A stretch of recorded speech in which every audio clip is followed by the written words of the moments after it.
मरकजी वजारत सेहत के मुताबिक गुज़िश्ता 24 घंटों में कोविड के 1549 नए केसेस दर्ज, जबकि वैक्सीनेशन मुहिम के तहत 181.24 करोड़ से ज्यादा अफराद को लगाई जा चुकी है वैक्सीन। इसके साथ ही मुल्क में यौमिया केसेस की शरह 0.40% तक पहुँच गई, तो वहीं कोरोना से बहाली की शरह 98.74% रही।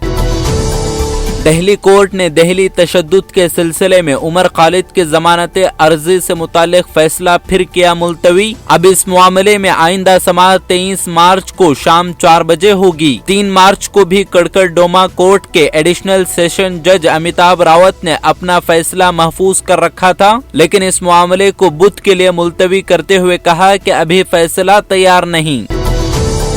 म्यूनिसिपल इंतखाबात से पहले शिवसेना सदर उद्धव ठाकरे ने जिला सतह के पार्टी ओहदेदारों के साथ की मीटिंग। शिवसेना को हिंदुओं के लिए काम करने वाली पार्टी बताते हुए हिंदुत्व पर की तनकीद। बीजेपी पर हिंदुत्व को सियासी मफाद के लिए इस्तेमाल करने का लगाया इल्जाम और कहा कि वाजपेयी ने पाकिस्तान के लिए बस सर्विस शुरू की, जबकि नरेंद्र मोदी बिना बुलाए पाकिस्तान गए और वहां केक खाया।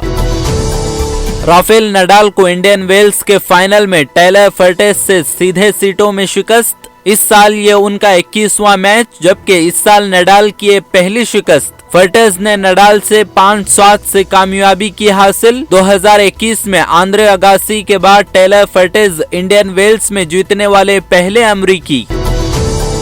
सीबीआई ने गाजियाबाद के गुड्स एंड सर्विस टैक्स के सीनियर इंटेलिजेंस अफसर समेत 2 अफराद को किया गिरफ्तार। जांच एजेंसी के मुताबिक मुलजिमान की शनाख्त मोहित धनखड़ और राकेश शर्मा के तौर पर की गई। मुलजिम ने सरकारी मौके फाश करने के लिए ब्रोकर्स के जरिए 1 करोड़ रुपए की रिश्वत की थी मांग। सीबीआई ने कहा कि मुलजिम के खिलाफ दर्ज कर लिया गया है मुकदमा।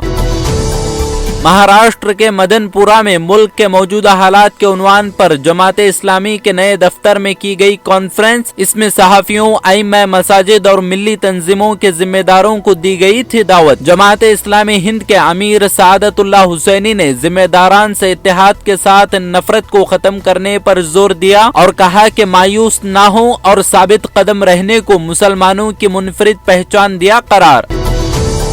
यूपी बोर्ड के हाई स्कूल और इंटरमीडिएट के इम्तिहानात 24 मार्च से हो रही हैं शुरू। नकल कराने वालों पर रासुका के तहत कार्रवाई अमल में लाई जाएगी। इंस्पेक्टर ऑफ स्कूल रविदत्त ने बताया कि सवालनामों को पुलिस की निगरानी में रखा जाएगा। कहीं पर भी और किसी भी तरह की लापरवाही बरती गई तो उनके खिलाफ होगी कार्रवाई।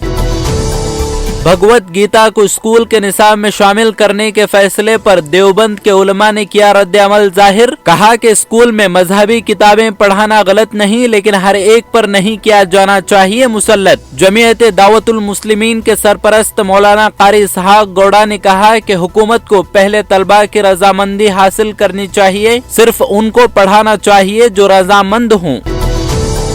उत्तर प्रदेश इंतखाबात खत्म होते ही योगी आदित्यनाथ के दावों और वादों की निकलने लगी हवा। गाजीपुर के जमानिया असेंबली हलके में कानून का शोरिश पसंदों ने सरेआम मजाक उड़ाया और खूब हंगामा किया बरपा। उर्स के दौरान पथराव, जय श्री राम के नारे, मुतादिद बच्चे जख्मी, गाड़ियों की तोड़फोड़ और खवातीन के साथ भी की गई छेड़खानी। जिस निजाम कानून के दम पर वोट मांगे गए थे, अब उसी निजाम कानून पर उठने लगे हैं संगीन सवाल। कर्नाटक के वजीर आला बसवराज बोम्मई ने कहा कि हुकूमत मेडिकल की फीस में कमी करने के बारे में कर रही है गौर और यूक्रेन से आने वाले तलबा को फराहम की जाएगी हर मुमकिन सहूलत। इसके अलावा नेशनल मेडिकल काउंसिल भी इसका जायजा ले रही है, जिसका मकसद मुल्क में ज्यादा से ज्यादा तलबा को सहूलत पहुंचाना है।